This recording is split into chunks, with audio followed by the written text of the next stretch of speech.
Welcome to Sunrise Study Point. आज के video में हम लोग एसएससी जेई 2012 में आए हुए स्ट्रेंथ ऑफ मटेरियल के क्वेश्चंस सॉल्व करेंगे।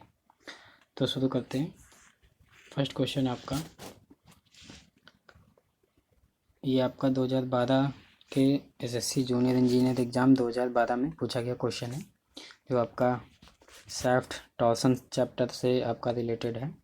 तो यहाँ पर क्वेश्चन दिया हुआ है, A solid shaft of 80 mm diameter is transmitting 100 kilowatt power at 200 rpm. Calculate the maximum shear stress induced in the shaft and the angle of the twist in degree for length of 6 meter. Take modulus of rigidity of the material is 8 into 10 to the power 4 Newton per mm square. तो ये आपका question है। तो देखिए, पहले given data लिख लेते हैं। आपका क्या दिया है, शाफ्ट डायमीटर दिया है 80 mm और आपका पावर दी गई है 100 किलोवाट, आरपीएम दिया हुआ है, टॉमैक्स आपको फाइंड करना है और एंगल फाइंड करना है, एंगल ऑफ ट्विस्ट, लेंथ दी है 6 मीटर एंड जी दिया है। तो सबसे पहले हम फार्मूला यूज़ करेंगे पावर का, पावर इक्वल टू 2π/NT/60, जो आपका एन आपका आरपीएम और टी आपका टॉर्क होता है। तो पावर हमको गिवन है, तो यहाँ पर लिखेंगे 100 इंटू 10⁻³ किलोवाट को वाट में बदलेंगे, इक्वल टू 2πn भी गिवन है आपको, टी यहाँ से फाइंड कर लेंगे। टी आपका जो है न्यूटन मीटर में आएगा, इस चीज़ को ज़रूर ध्यान देना है।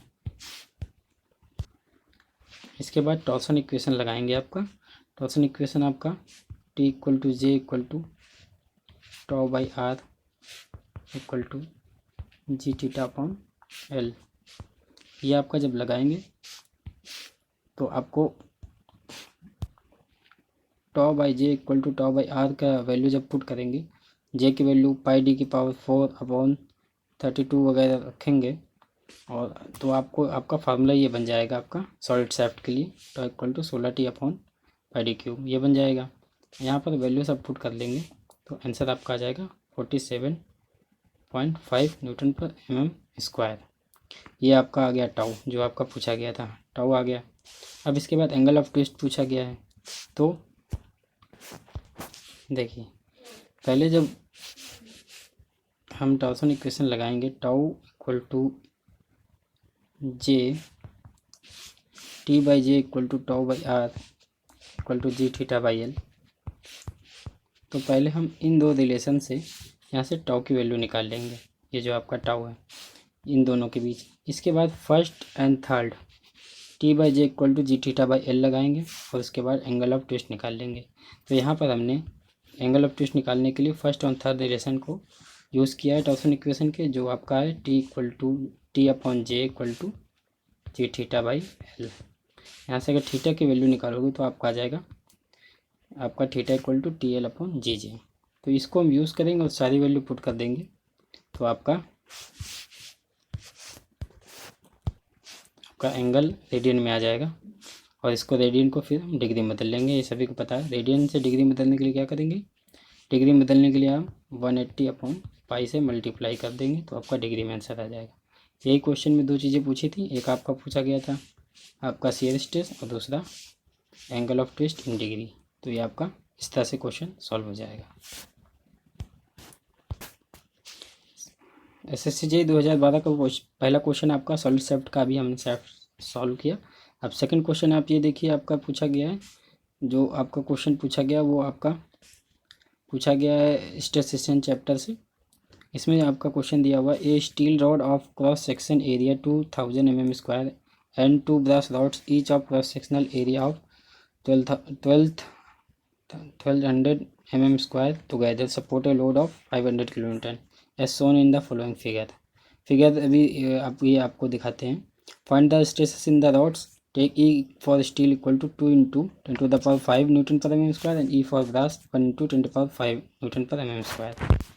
तो गिवन डाटा हम देख लेते हैं। जो आपका फिगर दिया हुआ है वो ये आपका है, लोड गिवन है 500, एक आपकी ब्रास ट्यूब है, दो इस तरह से लगी हैं और बीच में स्टील की ट्यूब है, जिनकी लेंथ ब्रास ट्यूब की दोनों इक्वल है 300 mm, और जो स्टील ट्यूब की आपकी लेंथ है वो आपकी ज़्यादा है 300 + 100 यानी टोटल 400 mm। गिवन डाटा में क्या है, area of steel rod, area of brass rod and elastic constant for steel and elastic constant for brass.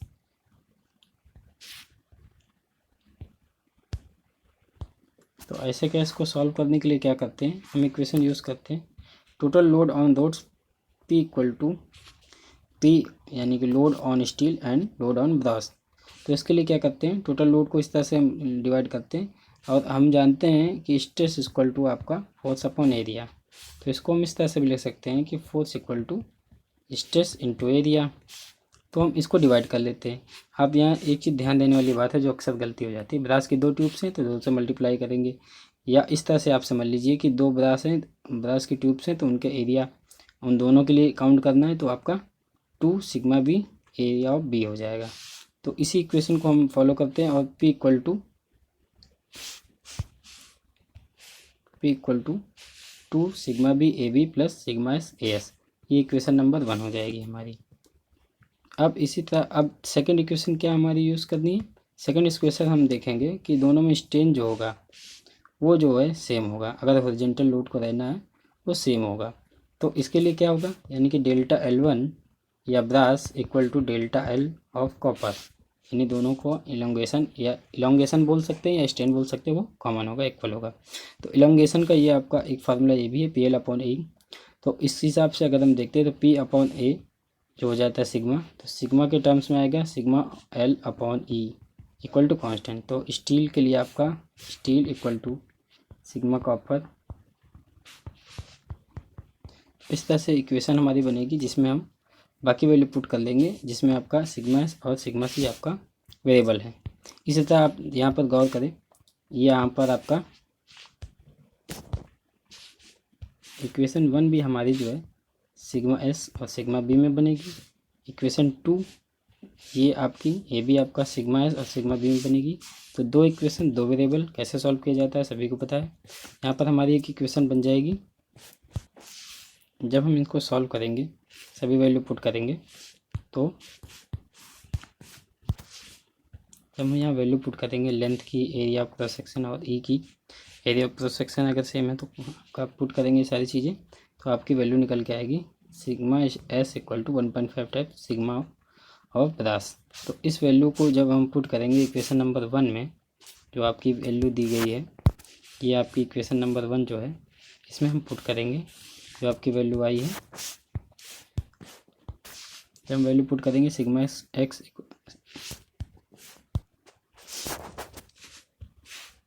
Value हम पुट करेंगे sigma S equal to 1.5 sigma, ये जब पुट करेंगे इक्वेशन नंबर 1 में तो यहाँ देखिए हमारा सिग्मा बी आप निकल आएगा 92.59। ये वैल्यू को जब हम पुट करेंगे इस वाले इक्वेशन में सिग्मा एस इक्वल टू 1.5 सिग्मी, तो 1.5 से मल्टीप्लाई करेंगे तो आंसर आ जाएगा 138.88 न्यूटन पर mm स्क्वायर।